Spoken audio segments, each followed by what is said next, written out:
Before the story of Anhui lover begins, please leave your comments in the comment section. Please like and follow me. Thank you very much. In Yudong there is a woman named Wei, married into a wealthy family, and a well-known rich family in the local area. The Mama family has a daughter named Zhongyang. She was as beautiful as a flower, and charming. The Mama couple regarded her as their precious pearl, and loved her very much. When Zhongyang reached the age of 20 and she became even more graceful and radiant, many suitors came to the Wei family's door, but the rich man Wei rejected them all, saying his daughter was still young, and didn't want to marry early. In fact, the rich man had other plans. He wanted to marry into a high family, to raise his family's status. Zhongyang has a cousin named Shen Erguan, who is the son of Wei's wife's younger sister. Shen Erguan was handsome and smart.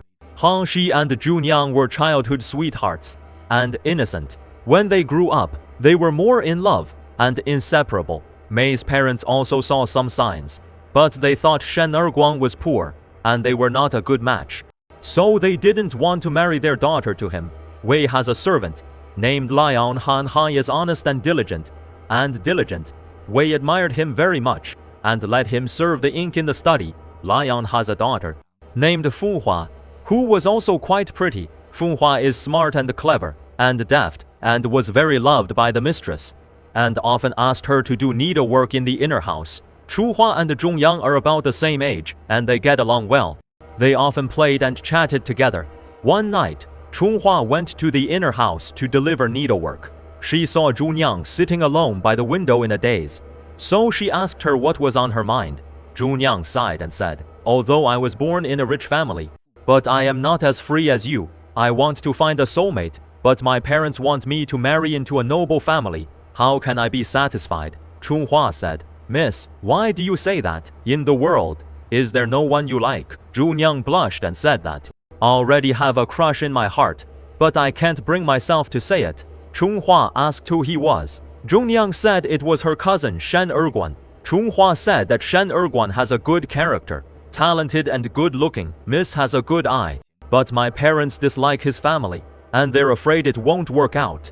Zhongyang said that is why I am so worried, and couldn't sleep at night. Chu Hua said, "Miss, don't worry, I'll find a way to fulfill your good wishes." A few days later, Shun Hua whispered to Zhongyang that Shen Erguan sent a message, saying he really wants to see you. I wonder what you think. Zhongyang said she wanted to see him too, but I have no chance. Shun Hua said she could find an opportunity for her, but it is risky. I wonder if you dare. Zhongyang said that for Shen Erguan, I am not afraid of death. Shun Hua said that is good. The day after tomorrow evening, the master and mistress will go to a banquet. Only me and a few maids will be left at home. I'll open the back door then. You can go out through the back door, to the wall of the back garden. Shen Erguan will wait for you there. After you meet, you can quickly finish it. Don't delay too long, to avoid any delays. Zhongyang said she knew. On the appointed night, Wei and his wife did go to a banquet at a relative's house. Chu Hua saw that the time was right. She quietly opened the back door and let Zhongyang go out. Zhongyang came to the wall of the backyard and saw Shen Erguan waiting there. He was excited. He threw himself into Shi Erguan's arms. They hugged each other tightly. They poured out their love sickness and separation, and the feeling of separation, before they knew it. It was already midnight. Chu Hua saw Zhongyang didn't return, and became anxious. So she went to the back garden, and saw the two were still lingering. She urged the young lady, "It is getting late. Go back quickly, lest the master and mistress come back and see." Zhongyang reluctantly let go of Shen Erguan, saying, "You wait for me to find a way." Zhongyang returned to the inner house, and tossed and turned in bed, and couldn't sleep. She thought that such a secret date was not a long-term solution. She had to find a way to be with Shen Erguan forever. After thinking about it, she thought the only way was to elope. So she quietly got up, took a rope from the box, and came to the wall of the back garden, tied one end of the rope to the wall, and threw the other end outside the wall.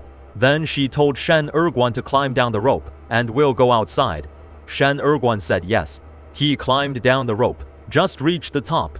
But the rope suddenly broke. Shen Erguan cried out, and fell to the ground, and passed out. Zhongyang saw Shen Erguan fall to his death, and was terrified, and sat on the ground. Chu Hua came over when hearing the sound. Seeing a death, and was also scared to death. After discussing, and decided it couldn't be hidden, so they had to report to the master and madam. The rich man Wei and his wife came. Seeing their son fell to death, and his wife sat on the ground, they were shocked and angry, and asked what happened. Zhang Yang cried and told the whole story. Mei Fu was furious and said, saying that you are a shameless thing, ruining the family's reputation, and killed someone. I will beat you to death, and was about to hit him. Seeing this, Kun Hua quickly knelt down and begged, saying, Sir, calm down. Miss was also confused for a moment. Please spare her life. Bei Fu said to spare her life. But who will pay for Shen Erguan's life? Chun Hua said, Sir, although Shen Erguan died by falling, but it can't be all the lady's fault. The rope was tied by me. I am willing to take the blame. Mei Fu said, What crime do you take? You are also an ungrateful person. He was about to hit Chun Hua. Chun Hua said, Master, if you want to hit me, I am willing to be punished. But I have one thing to ask. Please have mercy. Wei asked what it was. Chun Hua said, I beg you not to spread this matter, lest it damage the lady's reputation. Wei said it was natural. Chun Hua said that she was relieved. Okay, I am willing to die to apologize. Then she hit her head against the wall and died. Mei saw Chun Hua died. He became even more angry. You bitch, you deserve to die. I will bury you and Shen Erguan together. He then ordered his family to prepare a coffin and burial tools. The rich man's wife saw her daughter crying so hard. She was also very sad. She said that her daughter was also a victim. Please spare her. Mrs. Wei said to spare her. Then who will pay for the lives of Shen Erguan and Chun Hua? Mrs. Wei said, Sir, daughter and Shen Erguan are truly in love. Please let them be together. Mrs. Wei said to fulfill them. Where will our family's face be? Mrs. Wei said that face is small, but daughter's life is more important. Please consider your daughter's sake. Please spare him. Mr. Wei pondered for a moment. Okay, for your sake, I'll spare his life. But Shen Erguan and Hong Hua must be buried. To avoid future troubles, Mrs. Wei said, Master is right. Mr. Wei ordered his family to carry out the bodies of Shen Erguan and Hong Hua and bury them. He also asked someone to repair the wall in the backyard and dispose of the rope. Then he called Zhunyang to the study. He said, Daughter, you have done such a scandalous thing. I should have killed you, but considering your mother's plea, I'll spare your life. But the death penalty is spared.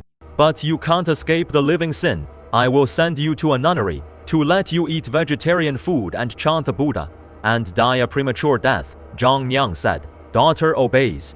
The next day, the rich man Wei sent someone to a nunnery outside the city. Zhang Yang kept a vegetarian diet and chanted the Buddha with a calm heart, but whenever it was quiet at night, she would always think of Shen Erguan and Kun Hua, and a wave of grief welled up in her heart. She knew it was all her fault, and she couldn't forgive herself. A few years later, the rich man died of illness. Mrs. Wei brought Zhu back from the nunnery.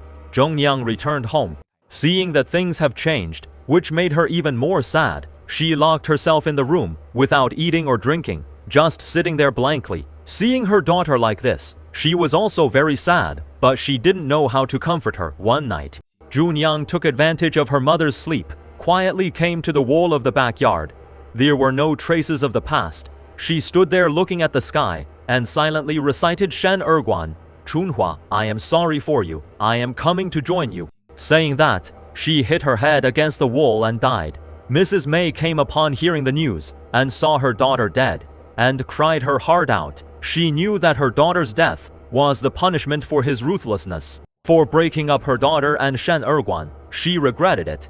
But it was too late to save her daughter's life. She asked someone to bury Zhunyang beside Shen Erguan and Shun Hua's graves, hoping they could be reunited in the afterlife. From then on, the Wei family declined. Mrs. Wei spent the rest of her life in remorse and pain. He often told people about his daughter and Shen Erguan and Shun Hua's story, warning people not to break up lovers and separating lovers. People all sighed after hearing her story, saying that it was a life for two and killed 3 lives.